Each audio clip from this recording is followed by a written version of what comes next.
काम से घर लौटा पति तो देखकर उड़े होश। किसी और की बाहों में थी पत्नी मदहोश। पत्नी ने रची बदले की खौफनाक साजिश।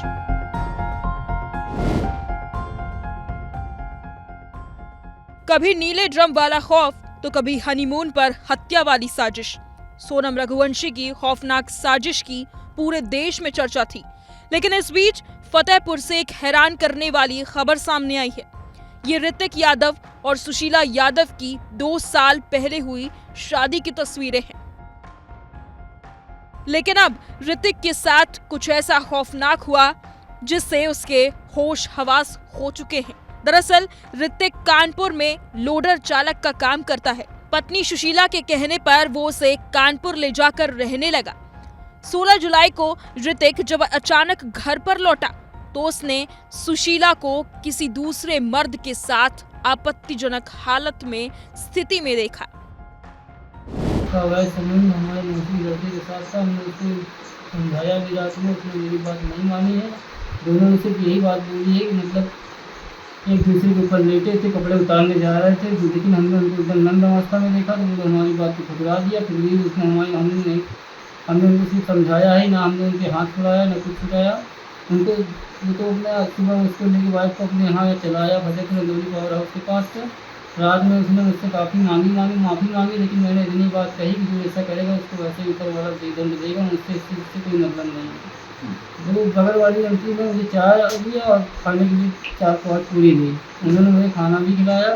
खाना खाने के बाद मैं लेटा हूँ, लेकिन मुझे नींद 3:30-4 बजे तक नहीं आएगी। उसके बाद जो है 4:30 बजे के आसपास मुझे नींद आई है, मैं सो गया हूँ। 7:38 के आसपास करीब मैं उठा हूँ। इसके बाद ऋतिक चुपचाप सुशीला को लेकर 17 जुलाई को फतेहपुर वापस आ गया। 18 जुलाई को जब ऋतिक ने पानी मांगा तो सुशीला ने गुस्से में पानी में जहरीला पदार्थ मिलाकर दे दिया। पानी पीने के बाद ऋतिक की हालत बिगड़ गई। पड़ोसियों ने ऋतिक की मां रजनी यादव को सूचित किया। रजनी तुरंत मौके पर पहुंची और बेटे को निजी अस्पताल ले गई। समय पर इलाज मिलने से ऋतिक की जान बच गई। मैंने इससे पानी मांगा कुल्ला करने के लिए।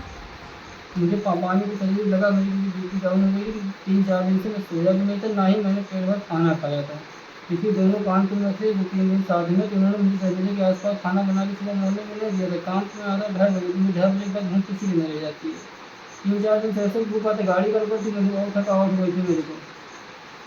उन्होंने पानी बोला अजीब है, तो कहीं हाँ इसमें जहर मिला, पीना हो पियो, नहीं तो मर जाओ जाके। तो मैंने भी गुस्से में पी लिया उसको। तो भाई थोड़ा तबीयत गड़बड़ समझ आई तो केसर खा के मैं नीचे गया हूँ, बैठ गया हूँ जाके।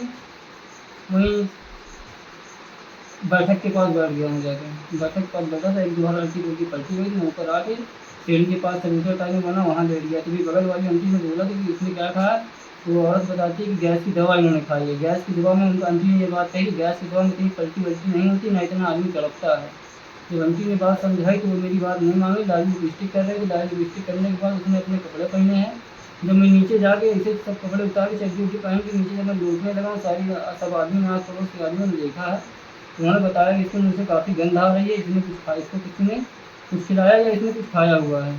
फिर काफ़ी भीड़ इकट्ठा हुई, धीरे धीरे रिक्शा बुलाने लगे। तो उसने मेरे अरुण यादव के पास फ़ोन किया। तो अरुण यादव भैया ने मम्मी को मेरे बताया, तो मम्मी मेरी आई हैं। तो औरत मेरे मुझको छोड़ के अपने कपड़े चेंज करके नई साड़ी वाड़ी पहन के बकाया तब नीचे आई है।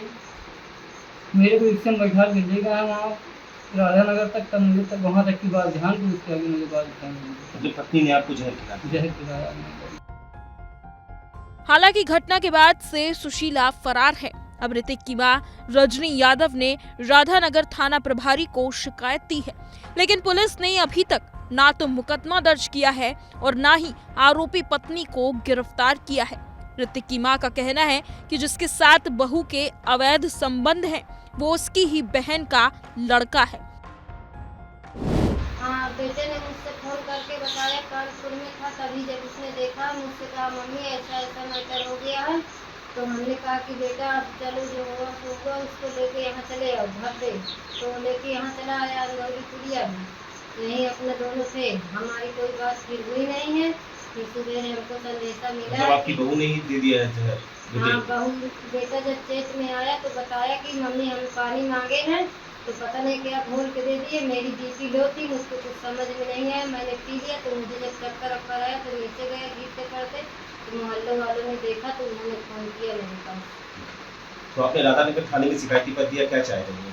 राधानगर थाने में हमने एप्लीकेशन लिख के दिए। हम ये चाहते हैं, हमको निर्णय मिलना चाहिए, हम छुटकारा चाहते हैं। ऐसी बहू को हम नहीं रखना चाहते जो हमारे बेटे की जानलेवा हमला करे। हम उस पर कार्रवाई होनी चाहिए। तब से बहू का कोई फोन आया? ना बहू को फोन आया, ना उसके मायके से कोई फोन आया, उसको कोई पता नहीं है। मतलब जहर देकर के भाग गई? जहर दे के भाग गई है। इस मामले पर जब राधानगर थाना प्रभारी से बात की गई तो उन्होंने कैमरे पर तो कुछ नहीं कहा, लेकिन ये जरूर बताया कि मामला संज्ञान में आया है, जिसकी जांच पड़ताल चल रही है। अभी कुछ कहना संभव नहीं होगा।